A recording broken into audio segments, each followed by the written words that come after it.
Iverenantsika ny sosialin'ny mponina ny 420 vehivavy aran'ny herisetra no tsy mametraka fitoriana eny anivon'ny fitsarana noho izy ireo miankina arabola amin'ny vadiny noho ny tahotra amin'ny fiarahamonina. Anisan'ny fanadihadiana natao mahakasika izay hoentindravaka Randriamanala Somra Samuel ny andindiny vaovao. Vehivavy malagasy 3 no iaran'ny herisetra Ranofo, ara-batana, ara-tsaina ary ara-moraly raha ny antotanisa farany.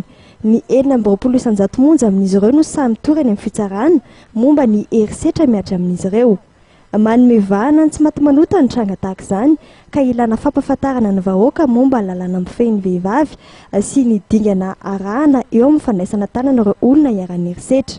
Resaka hoe impunité tsika ny zavatra iazakazantsika voalohany indrindra dia mieritreritra foana ny tribunal ny tsy mampiatra lalàna. Nefa tiako ny milaza etona fa itsika vehivavy mihitsy no manao izay tsy ampiarana lalàna amin'ny tenantsika roa voalohany indrindra. Dia faharoa manarakaraka an'izay le fiarahamonina satria ny vehivavy tsy afaka misaraka amin'ny fiarahamonina dia midika an'izay dia tsotra fotsiny hoe matahotra an'ilay fiarahamonina izy hoe voahenjika manoloana ny zavatra io dia izay no mahatonga anazy hoe tsy te hitory na tsy te hanenjika amin'ny vadiny mba ahafahana mampiatra an'ilay lalàna ao anatiny ao. Manoloana izay toe-javatra izay dia mila zavatra maromaro tsika tokony mipetraka eo aloha famenon-tanana eo amin'ny mpiara-miombonantoka isan-karazany mba ahafahana aloha mandray an-tanana an'ireo vehivavy ireo. Ny antony dia voalohany mahatonga ny vehivavy hoe hiaran'ilay impunité dia le tsy fafahana eo amin'ilay fahaleovantena arabola miankin-doha amin'ny vady ohatra.